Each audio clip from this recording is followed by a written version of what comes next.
Every year, around the end of March, which is right about now, something shifts in Bangalore. And it is not very visible at first.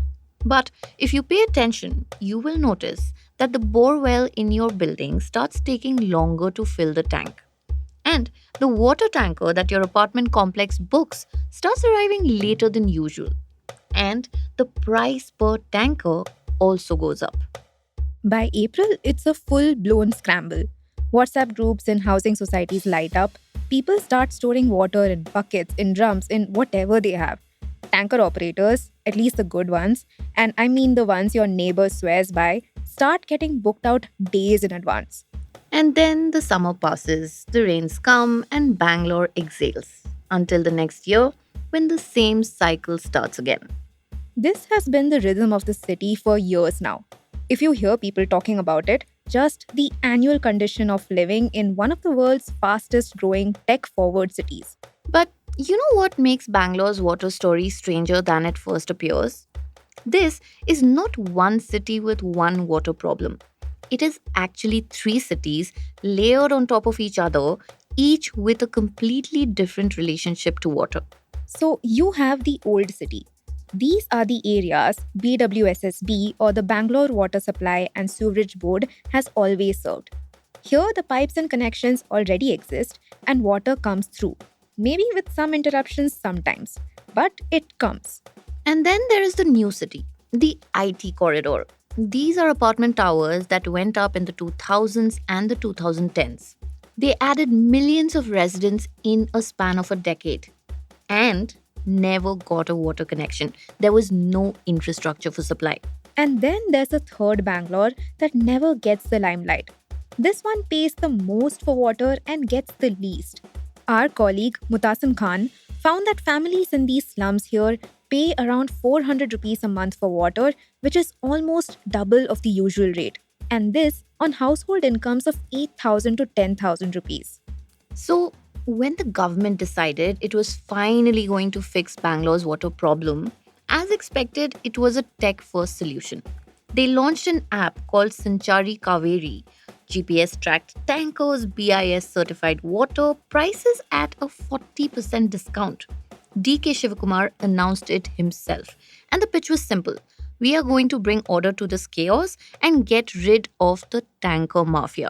9 months later, the app has 10,000 downloads in a city of 14 million people. It has a 2.8 rating on Google Play, and if you open it right now and try to book a tanker, there's a good chance you'll spend the next few days staring at the words driver not assigned. So, the private tankers are still out there, still getting booked out, and still charging whatever they want. And Mutasim, who is here in the studio with us today, tried to understand why. And what he found goes well beyond the obvious explanation you'd expect, that the app did not work.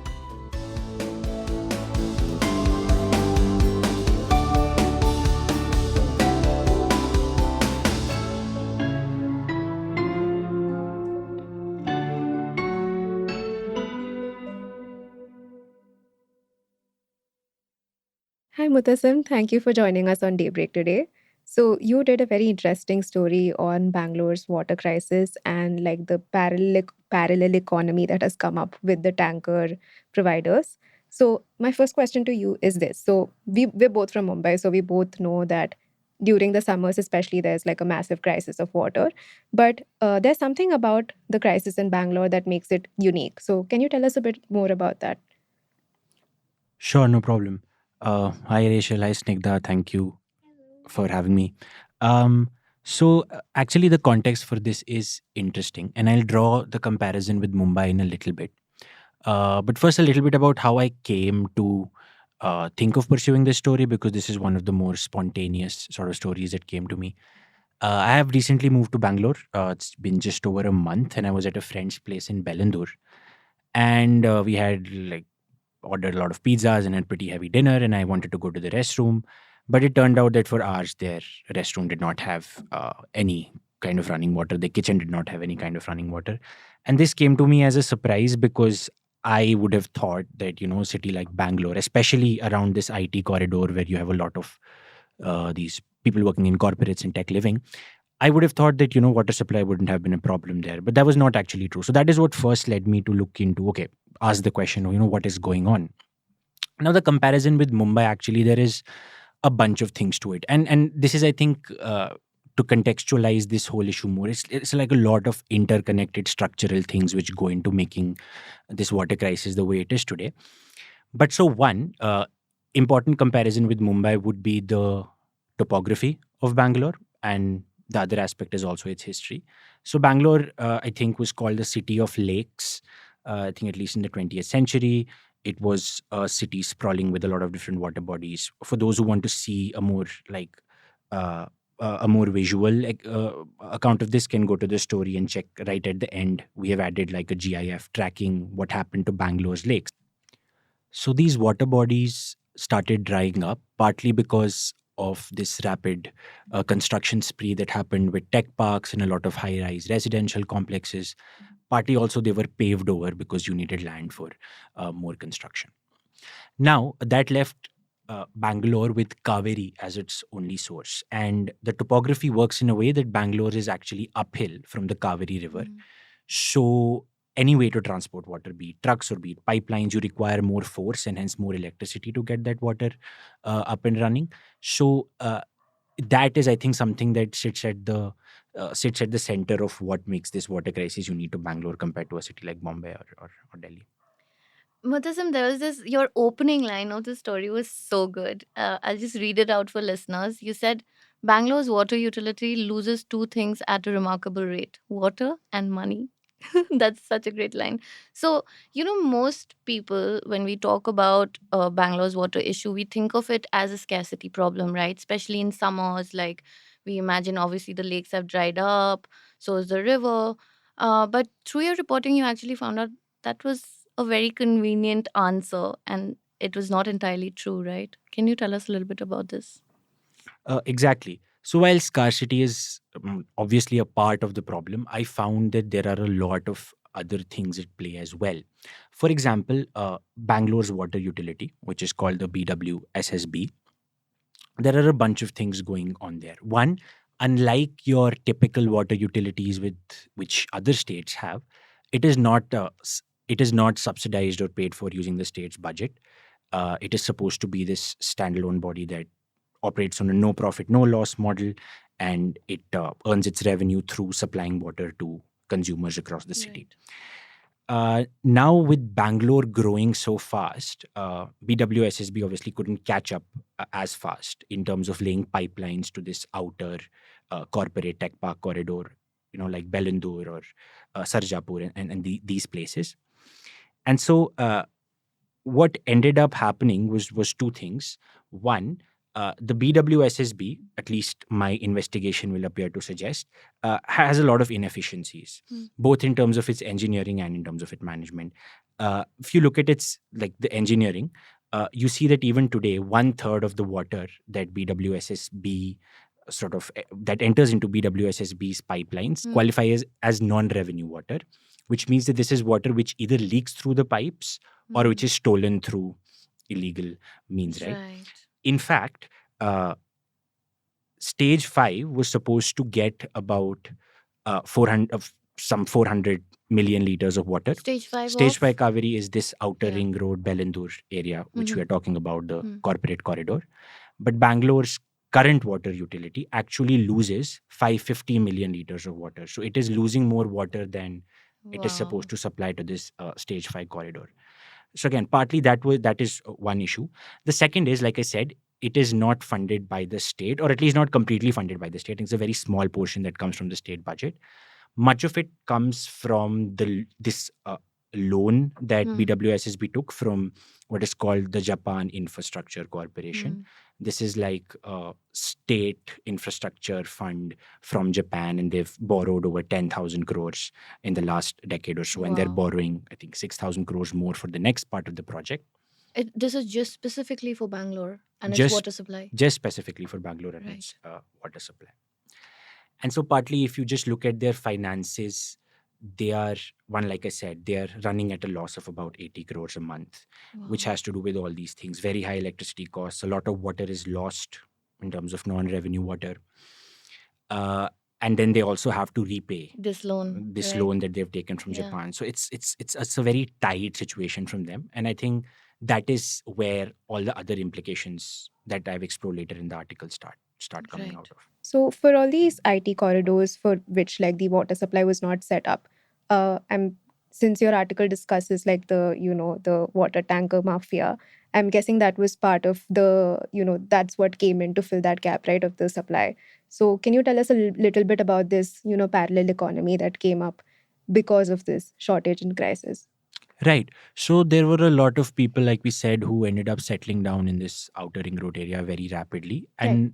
And note that this is not just people. You're also talking about huge buildings, office buildings, and residential buildings. So there is water demand from there as well. Hmm. But BWSSB's pipelines had not yet reached those areas. So there was demand, and the supply had to come from somewhere. And so what essentially happened is you had this parallel water economy grow. Interesting fact, which does not feature in my article, I think, is that a lot of these private tanker operators were actually small-time farmers and people Right. working agricultural fields. Hmm. And then they thought, why not enter this business? So what these people usually would do is they would own a small number of tankers, maybe a tanker fleet of 3 to 4. Hmm. They would dig bore wells, often illegally, which is partly where the mafia thing comes from. They would dig bore wells illegally, take out water from these bore wells, and then fill it up in their trucks, which had huge tankers behind them, and then supply it to these consumers. Now, obviously, not all of it was illegal, but that is sort of what the discourse has made them out to be. So, anyways, this continued for a few years. And what also happened parallelly was that consumers felt that the price at which private tanker operators were selling this water Yeah. was very, very high. How much was it? Right. So the price varies per season because, for example, in summer, the bore wells run dry, the water table is lower, so you need more electricity to pump up water. Likewise, then you have diesel prices, etc. So the price keeps fluctuating, but typically stays between 1,500 to 2,500 for a 12 kiloliter tanker, Wow. which is sort of the typical unit that Mhm. households will buy. Okay. Now, this was the problem. And interesting context also is that Bengaluru has not had municipal elections for the last 10 years, right? Right. It has been run by government appointed bureaucrats, and water has always been sort of this politically charged Right. election theme in Bangalore. And so DK Shivkumar early last year, came up with what he called Kaveri on wheels. The idea was that the government would set up their own tanker service and would offer water at about 40 to 60% discount to what these private tanker operators were selling at. So that is how Sanchari Kaveri came about to be. The app. So the way consumers would order through the Sanchari Kaveri scheme was that the government built an application. It was called Kaveri on Wheels. You could just log on to the application, say that you want this much water at this time, and the government would deliver it. However, it's been 9 months since then, and Sanchari Kaveri has not seen a summer yet. It was released right after summer last year, so summer is already started. And what I found was this app was not really doing well at all. On Google Play, it had about 10,000 downloads in a city of 14 million. Wow. It had a 2.8 star rating, and reviews were just like they get progressively worse as you scroll down.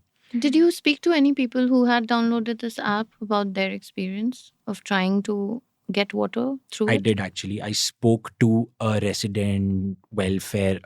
So there are these committees that these apartments have. I spoke to someone who tried, and her experience was equally bad with the app. She would order today, and then for 2 weeks there would be no response, and then in some places the service would not even work. Right. Which also you mentioned in the story, right? Which is why people went back to the old dependable source, which was these water tankers. You also spoke about like all these residents of these areas had over the years developed relationships with these private suppliers, right? Can you tell us a little bit about that? Right. So partly the answer to this question was that water is not merely a price product, it's also a reliability product, which means that if you don't trust your water supplier, you won't mind paying a higher price for it. At least that is what we have seen with these private water tankers. They offer very reliable service because they were filling up water from nearby bore wells. Water Yeah. would come very quickly. and then you could just like pick up your phone, call, and the water would be there. And so that is a relationship that had been set up over a long Yeah. time, and the app could not really disrupt that kind of customer relationship. Right. You wrote this very interesting line, right? Which was the operators were the problem and Sanchari Kaveri was the solution, except the solution turned around and hired the problem. And apparently, 60% of BWSSB's own fleet is leased from these private suppliers. So, also tell us a little bit about this twist of the story. Yes, so this is where actually this whole tanker mafia discourse comes in. So when Sanchari Kaveri was announced, the discourse around it was that there is this tanker mafia, this other sort of these private tanker operators who are greedy and are charging excessive amounts. So we will come up and offer to you at an affordable service. That actually turned out not to be very true. We have a detailed breakdown of how much a private tanker operator makes, what their margins look like, and they have about 10-15% margin at best, which is not a scandalous number for any kind of That's not a logistics lot business. at all, yeah. But yeah, the way this Sanchari Kaveri scheme operated behind the scenes was again very interesting because to supply this water, you need tankers. Yeah. To get tankers, you need money, which the BWSSB did not have enough of. So they thought, why not? We can just rent these tankers out. And where do you rent these tankers out from? You only had the private tanker operators. So they had to sort of approach these same private tanker operators who were who they were calling the mafia on the other side of the table. But yeah, so that happened. 60% of their vehicles were leased from these private tanker operators. And what was the incentive that the government gave these private tankers to join the Sanchari Kaveri scheme? Not much actually, and the private tanker operators were not very thrilled in joining them either. So there is a very basic like economics comparison on both these sides. So for a private tanker operator who's operating independently, one, they don't have to follow all these guidelines that you had to follow with Sanchari Kaveri. For example, the water was supposed to be GPS tracked. Then you had to go to these Kaveri filling centers, which were far away compared to, well, if you would just get the water from the bore wells.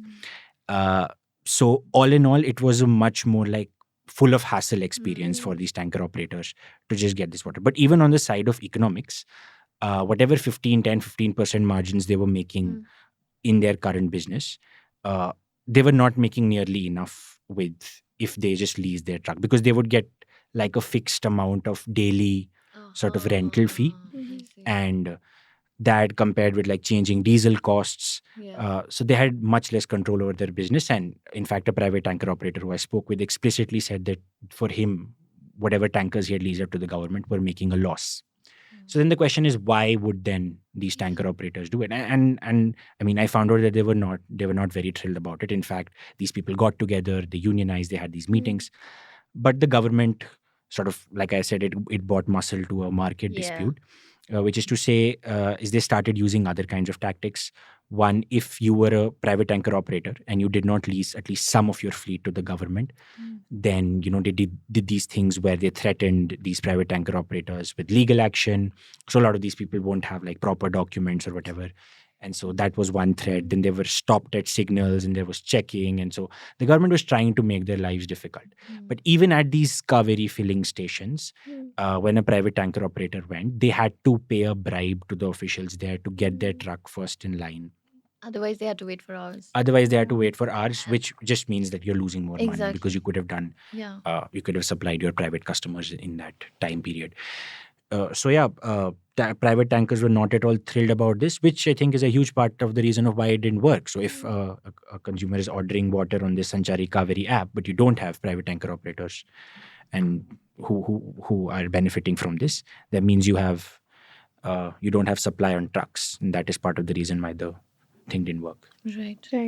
So, I mean, the supply side is obviously very confused and, it's a knot. But also on the consumer side, like apartment complexes were also not signing up for government connections, right? So, because not just because they found tankers more reliable in the case that you call once and they're there the next day, but also on a, like a monetary basis. So, can you explain what that was also about? Sure. So, okay, a lot of these apartments also did not want to sign up to the pipeline. Mm. because the pipeline has reached some areas. I think about Right. 40% of the project is Okay. complete in terms of laying out pipes. But a Mm. lot of these apartments are not even buying piped water. And that was even more surprising, is because now piped water is very reliable. You get it Yeah. whenever, and it's probably way cheaper than private tanker operators. So why is that happening? Turns out that it's actually not way cheaper Mm. for a bunch of reasons. First is obviously that BWSSB is in a lot of debt. So they have to figure out pricing so that Hmm. they can at least sustain their business operations. They're already making huge losses, but I think they're trying everything they can to not leave any money on the table, and better their bottom line. Mhm. So what happened as a result is that the pricing that comes with pipeline water is what they call slab based pricing, which means that if I am using exactly the same amount of water, how much I pay goes up exponentially depending on where I live. So if I live in an independent house, Hmm. I pay X amount. But if I move to an apartment complex with 300 apartments, that X becomes 5X. And if I move to a 500 apartment, it becomes 8X. But that should be the opposite, no?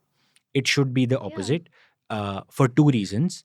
One, because these buildings naturally save a lot more water because their water systems are much more robust, and they have these STPs, which sort of recycle water. Yeah.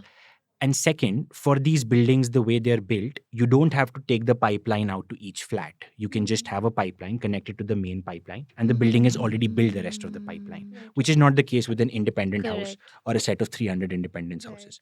So, this is where my conversation with the founder of the Bengaluru Apartments Federation, which is like this congregation of apartment representatives, they said that, that didn't make sense to them. And they were like, why should we pay so much more? And there is no logic behind it. So how much was the connection fee that BWSSB was asking for these Right. apartments? So one is the price that you pay for using water daily. The second is also the fee to lay out the initial connection itself. And that for a 200 apartment complex came out to be about 1.5 crores or something. And now that so the way these buildings work is you have a landlord, they lease their rooms out, and then they are someplace else. So now many of these apartment complexes have tenants who don't own the flats, Yeah. and now to pay this 1.5 crore you have to convince each landlord of the Yeah. building Of who's not even 200 in the city, flats. of 200 flats, which comes out to about 1.5 2 lakhs just to lay the initial connection. And so a lot of the people were just not so even if like a bunch of flats didn't agree in an Hmm. apartment to pay, you Hmm. just could not lay the connection out. So Yeah. the basically the price gap that would have incentivized you to take piped water over water tankers was just narrowing down, and the incentive was narrowing down. Yeah, so it's quite bizarre. No, on one hand, they set up this whole Sanchari Kaveri project, so that they could get water to people, especially in the IT corridors, for less, like for 40% cheaper. And then on the other hand, when it's actually happening, they're asking 1.5 crores just for connection fee. Right. So you also tried to speak to people at BWSSB unsuccessfully, but you did say something that was interesting that the chairman had said in an interview or something somewhere, where he was very proud of it, and he said the pricing structure was like meant for rich to pay more and poor to get subsidized water, like this Robin Hood arrangement. But you found out that was not entirely true. Uh, yeah, so the BWSSB chairman tended to justify this slab based pricing by saying that they're cross subsidizing across demographics. They want water to be cheaper for people who are less economically advantaged. And so they're sort of taking that revenue from the richer and giving it to the poor, which is what I call the Robin Hood arrangement. However, there have been multiple investigations uh, by other media bodies, especially this investigation from Citizen Matters, which I link in my article, talks about the actually poor in Bangalore, the slum dwellers, uh, people who are living in these pockets which do not have Kaveri piped connections at all. So, and they have to literally buy this water from local shopkeepers who sell it at a much higher and predatory rate. So, even as the chairman is arguing for a Robin Hood arrangement, that works only if people actually have pipe connections to pay a cheaper rate for it. But that was evidently not the case.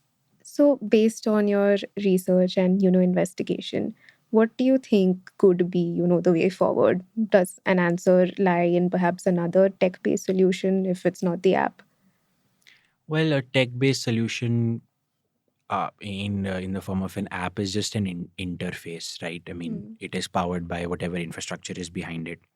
For now, I think what is happening is, and this is my sense around it, because I visited a couple of these Bangalore Apartment Federation events, and it seems that people are sort of trying to come together and push back against this Hmm. kind of pricing by the BWSSB. In fact, recently there was a case in the Karnataka High Court where an apartment actually sued BWSSB for these connection charges, and the Right. High Court actually ruled in favor of the apartment, saying that these charges were illegal. Yeah. It has since gone to the Supreme Court, Hmm. but the prices continue to remain the same until that is sorted out. But yes, I think there is a sort of the sort of a community building around this issue, and people more collectively, all kinds of stakeholders, slowly trying to figure out what to do, because otherwise the problem just keeps getting worse. Right. Even in the Kaveri River, the water is limited, and the groundwater is anyways like falling at a very very rapid rate.